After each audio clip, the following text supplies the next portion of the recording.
Hey guys, welcome back to Medical Coding with Blue. Today's episode is all about where new medical coders should apply for jobs and what to watch out for. If you are brand new to my channel, welcome. I am Blue, I'm a medical coder. Okay guys, so if you are newly certified and you're out there applying, of course, you're seeing all of those, we want 3 to 5 years experience, candidate must have 3 to 5 years experience. I'm going to say this guys, and I'm going to keep saying it because I say it a lot. Employers are always going to ask for experience. They ask for experience because there's a lot of fast-paced medical coding programs out there that say, oh yes, we can train you to be a brand new medical coder and we can get you on your way to earning this high money and salary and everything in just 4 months or less than 6 months, all this sales tactics, right? And so they get the people all excited. They teach them how to pass the test.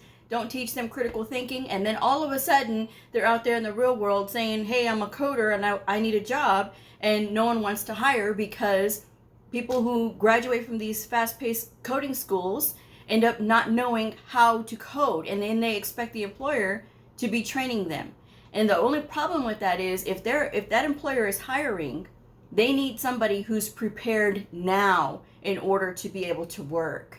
And I always tell new people that even if you went through a fast-paced coding school, you can still study on your own. You can still prepare yourself for the real world by yourself. It is totally possible to do that. And the thing is, when they're asking for this 3 to 5 years experience and you have been studying, you have been preparing yourself, it is important that you still apply anyway. A lot of people let that 3 to 5 years stop them. Then they're so discouraged, and then they're out there complaining and, talking about, oh, well, no one wants to hire me and I got into this field and I wasted all this money. Guys, apply, all right? And again, if you are showing that you're willing to show up, even though they're asking for 3 to 5 years experience, if there are happy coders in the area, they are going to stay wherever they are employed. So that employer, if they're really desperate, they're going to have to look at who is applying. And the only way that they know who is applying is if you actually apply. And even though you don't have experience, your resume needs to be top notch. You need to have everything that they need to see on that resume. And I have videos on my channel about resume tips, all right? So I'm just going to leave that there.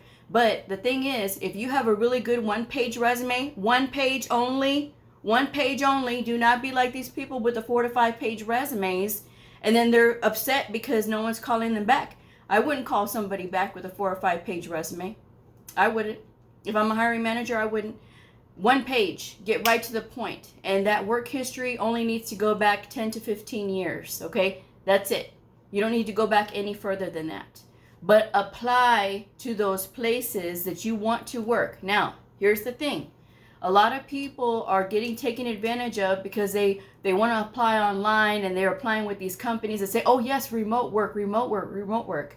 And what happens is they get their information taken and things like that because they're just applying anywhere, just trying to get in, or they see an ad that looks really good and they're saying, okay, well, I'll go ahead and apply here, and then they don't hear anything.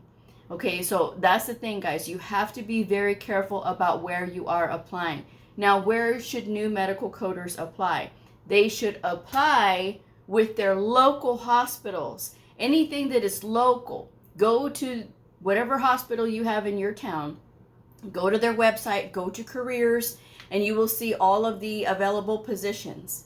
Now, sometimes for health information, they have that put out to somebody else. They have it contracted with another person or another company. So if that's the case, you can always ask the HR folks who does the health information, who is the contractor for the health information department, if they have a contractor for the health information department, and then go and apply with them. Submitting your resume, again, guys, is free. There's no charge to apply for a job. And so, again, if you're allowing them saying they want 3 to 5 years experience to stop you, you're going to be waiting for a long time, okay? So, again, I've told people several times that they need to just make sure that they're applying. You know how many comments I've gotten from people who say, oh, Blue, yes, I applied and now all of a sudden I have a job. Thank you for telling me to apply. So again, I wouldn't say it if it wasn't possible. Apply anyway. And when they call you, that means that if they say, okay, well, let's go ahead and interview you. That's a good practice for your interview skills. Okay. It may not be the job that you go for, but it is going to give you practice in at least interviewing. If they give you an assessment test, this is going to give you an idea of like, okay, this is what the industry is looking for. This is what their tests look like, their assessment tests.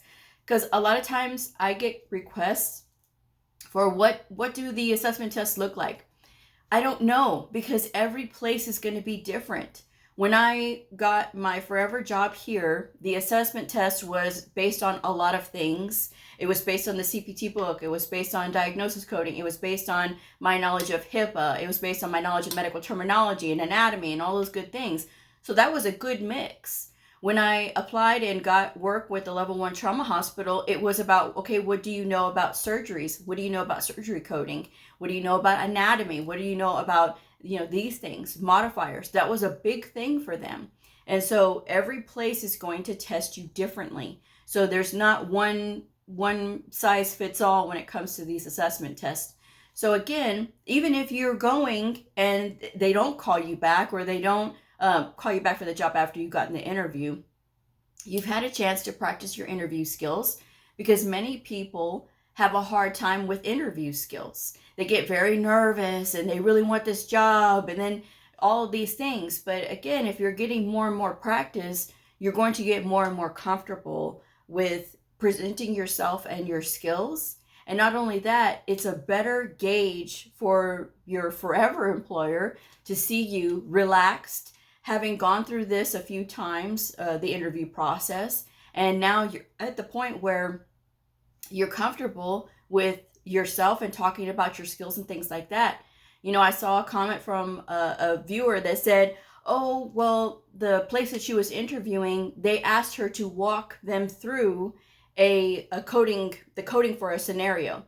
And she says, I just know I bombed it. Okay, you can't do that. You can't put out into the universe, I know I did not do well, or I know I messed it up, or whatever. You can't do that.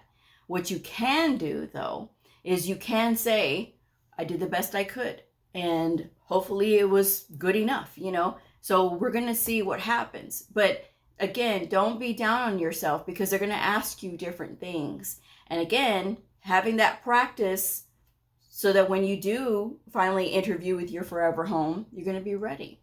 Okay? But stop putting those barriers up, because everybody is doing that lately. Well, it's 3 to 5 years, and then they don't want to apply. Again, there's no charge to apply. So apply anyway. Make sure your resume is 1 page. Watch my videos on those resume tips, okay? So we're going to leave that there. The other thing that we're going to discuss now is what to watch out for.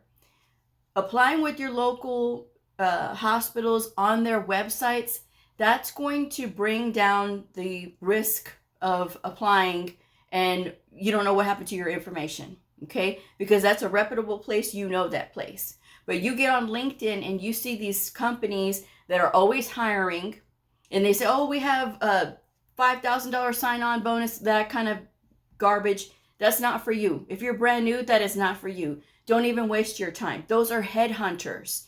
And what a headhunter is somebody that is out there looking for talent for an organization. They have a specific list of criteria that they want. So this person you're going to waste your time talking to, because they have a specific list that they have to be able to check off. If they're not able to have any positions for you, which they won't majority of the time, again, you're just going to be wasting your time and spinning your wheels and making yourself more frustrated, because they're not going to be able to help you. And it doesn't matter what your story is, okay? A headhunter is only going to be paid if they bring to that organization who they're looking for. So again, they're not going to waste time on you. So get away from those places that say, oh, we want a $5,000 sign-on bonus and that kind of thing. After you get experience, then yeah, you can start looking at those organizations and those companies. But don't waste your time on those right now. The other thing is, when you're looking at the the ad that they have like on LinkedIn, a lot of them will post an ad on LinkedIn. This is common sense, guys, but apparently not so. I need y'all to look at the ad itself. If there are misspelled words, if there are capital letters on something that should be lowercase, if there are lowercase letters on something that should be capitalized, if there is a WhatsApp phone number on this ad, do not apply with this company. Why? Because it's some foreign company. Where is your information even going? Okay. And so a lot of people are getting caught up into that. Somebody emailed me last week and said that they were contacted by a recruiter, and the recruiter said that they needed to have the last 4 digits of their social security number so they could verify who they are. First of all, when you're applying, it's just so that they can know that you are applying. They are not going to run background checks on people, just random people, just to verify who they are. They're not going to do that. They're not going to do the background check until you've had the interview, they decide they want to hire you, and they're going to invest that money, because background checks cost money. Background checks are not free. So that way, if they're asking you for the last 4 digits of your social security number, no, sir, no, ma'am. No. That's not what you want, and that's not who you need to apply with. If you're brand new and these recruiters are reaching out to you on LinkedIn, again, you need to block those people, because you're brand new and you have no experience. And all of a sudden you've got these recruiters saying, oh yeah, we want to hire you. Does this make sense in an industry that is always asking for experience? Does this make sense to you? Because that's the thing, guys. You have to really think about it. And don't be so desperate that you're just going to go for anything, okay? And believe anything that anybody says. I see these terrible postings on LinkedIn, and where they're saying, oh, that they're looking for medical coders. The ad itself is all grammatically wrong, and there's just all of these things. And I see people just, oh, I'm interested. Why? This is clearly a scam posting. It's clearly a scam posting. So if you can't recognize that, guys, you need to start paying attention. And I know there's a lot of people that don't like it when I say to pay attention. But, somebody needs to say it, because a lot of people are getting taken advantage of applying with these so-called companies, and now they don't know what happened to their information. All this information that they gave them. All of their work history, all of their address and the phone number, and heaven forbid, their social security number, or even the last 4 digits of the social security number. They may as well ask you for your mother's maiden name too. And so, no, don't do that. Because a reputable company will not do that. A reputable company will not have a WhatsApp phone number. Oh, send your CV to us on WhatsApp. Again, does this make sense to you? It does not make sense to me. And I would be looking at it like, But there's people out there just ready to take advantage of people that they know that they're looking for a job, that they're desperate for work. And so that's why I'm telling you guys, the best thing that you can do is you can look in your local area, look at those hospitals, go directly to their websites and see under their careers what jobs that they have open. Go to the AAPC job board. I'm sure they have one there. I know AHIMA has one. If you're an AHIMA member, the American Health Information Management Association, they have their job boards there. And so you can look there and apply, because that was how I found my remote level 1 trauma hospital job, was going to the AHIMA job board and looking to see what they had. And not only that, all they said was that the person needed to be certified through AHIMA. Didn't say what credentials. So at the time I had my CCA, and I still applied. And you know what? I got a call the next day, and she offered me the job the same day. So, that's the thing, guys. It's where you're looking. And if you're looking in a place like LinkedIn, which is rampant, unfortunately, with these scammers that are out there looking for people to take their information and take advantage of them and things like that. So you don't want to get caught up in that. I'm not saying, before any of you put something in, oh, she said this. No. What I'm saying is this, that there's a lot of them.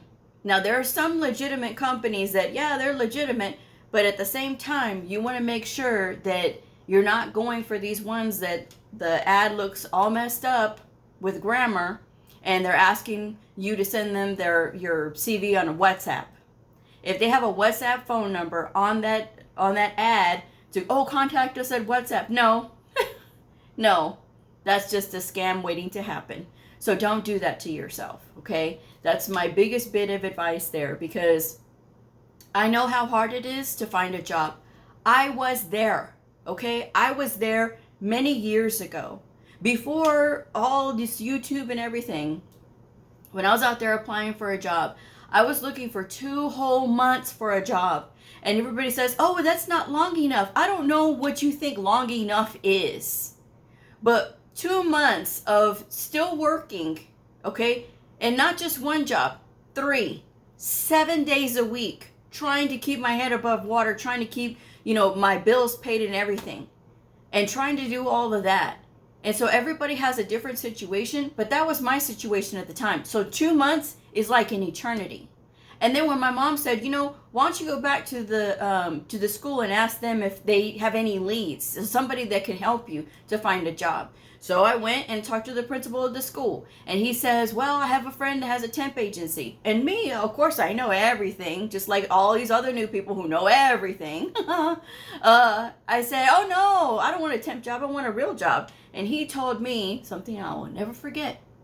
Oh, well, if you go on this temp assignments, maybe you're there for a month, or maybe you're there for 3 months, and you get to put down all of that information onto your resume, the electronic health record that you're learning, the specialty that you're learning, all of these things you get to put onto your resume that will give you more of an opportunity to get into the next place. So I said, okay, I have nothing to lose. I go over there, and they say, okay, well, here's the assessment test. Let's just see what you know. I passed the assessment test. They said, you did really good on this test. We'll give you a call in a week, and we'll let you know if we can find you something. And I'm thinking, this is just another crap thing, because I can't, I've been hearing this, we'll call you, and they never call. Well, a week later, they called me, and they said, well, we have an assignment for you if you're willing. It's a 3-month assignment. And at the end of the 3 months, they're going to select one person, because it's going to be you and 2 other ladies. And you're going to help with backlog. That's what you're going to be coding as backlog. And it's going to be at the Cancer Therapy Research Center. So I was like, oh, okay, well, I could do that. And they go, okay, yeah, they're going to only pick one person at the end of 3 months, and then we'll go from there.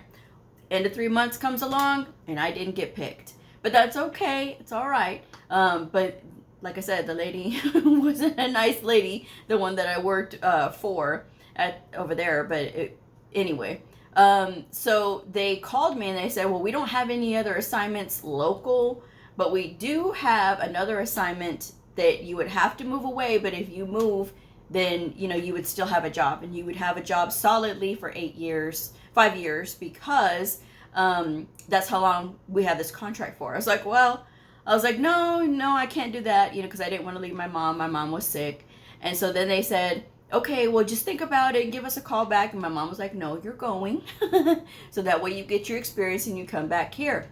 I went. My mom helped me to move. She got me set up with an apartment and everything. And then I spent 8 months there. And then at the 6-month mark, I was already applying for jobs. I applied here at my forever home. This was not part of the temp agency. Okay, so I was still with the temp agency when I was at that other hospital. But my forever home job was literally with the hospital that I was applying with. So I got hired on with them permanent. And so I got the job.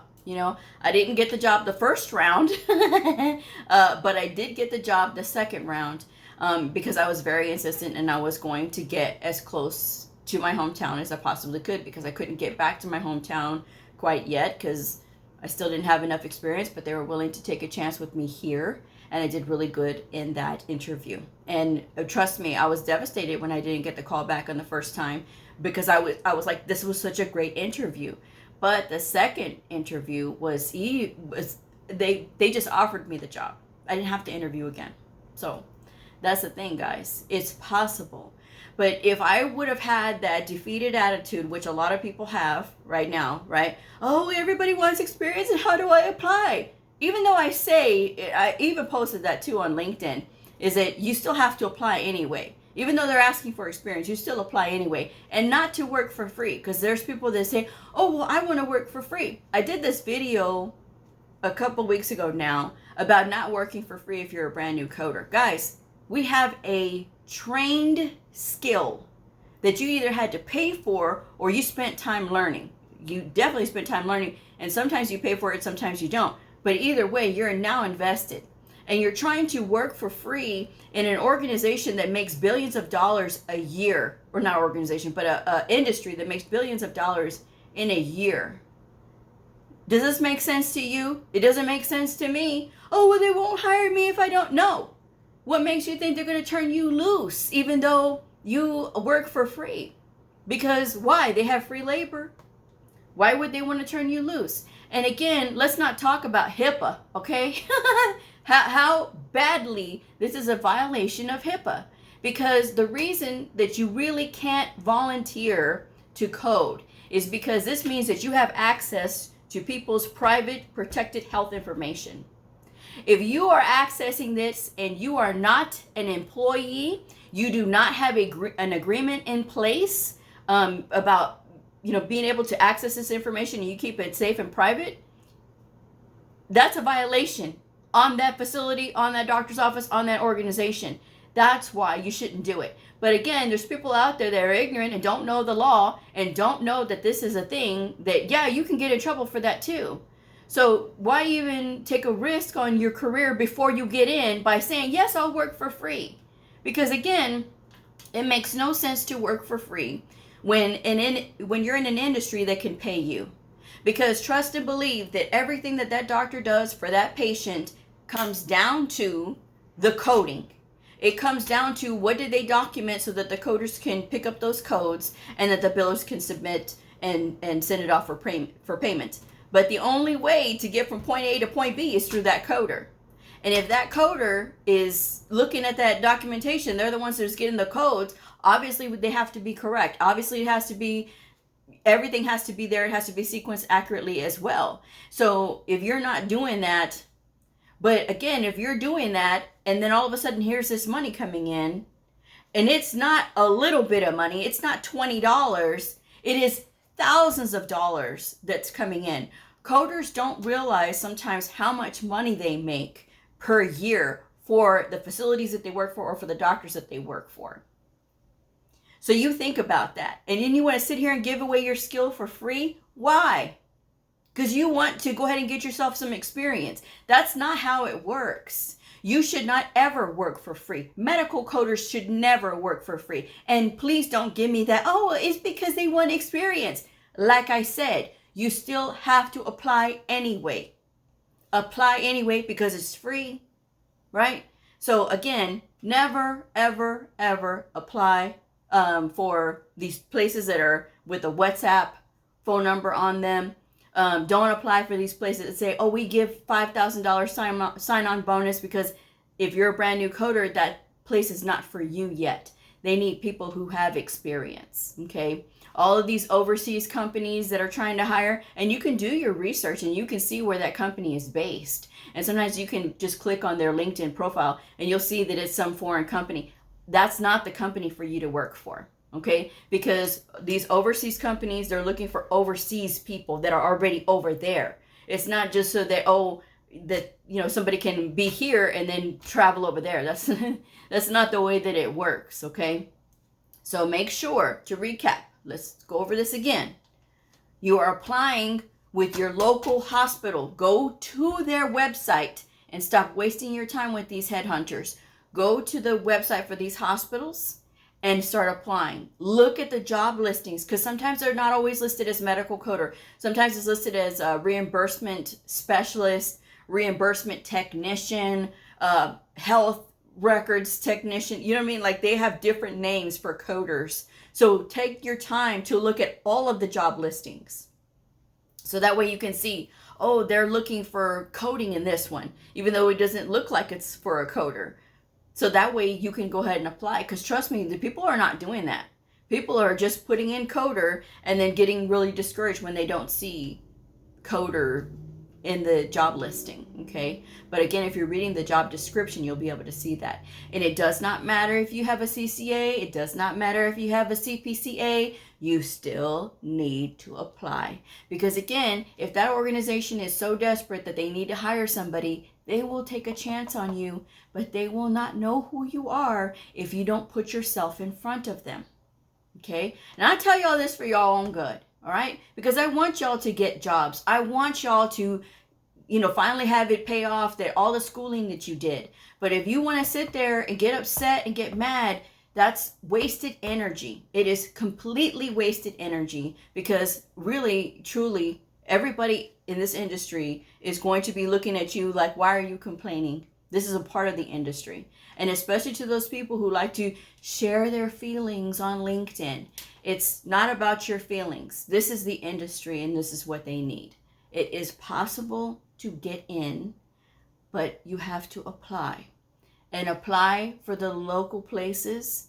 And you never know. They may have you work remotely if that's what you absolutely have your heart set on, even though I tell y'all not to, because you're going to have questions in the beginning. And you're going to need to have that camaraderie. You're going to need to have that connection with other medical coders. But again, it's up to you guys. I mean, I can only tell y'all so many times, right? And again, I come from a place of wanting y'all to succeed, not wanting to baby y'all and coddle y'all into that you can't defend yourselves, that you can't do for yourselves, that you can't go out there and find your own jobs. Guys, you have to go out there and find your job, okay? And it's a full-time job to get a job. That's no lie. It is a full-time job to get a job. But it is possible if you don't give up and you don't waste your time and energy on complaining or saying that you want to work for free. Because if you want to give away your skill for free, there will be people who will take advantage of you and say, sure, we'll go ahead and take you. But you never know if that person's going to be able to vouch for you like they say, right? Because that's the whole thing. Are they going to vouch for you? I'm just saying. And again, it's HIPAA violation. We're not playing that game. I'm just saying. Anyway, that's my advice. I'm wrap this one up. If this video helped you, please like, subscribe, and share. And I'll see y'all next time. Bye.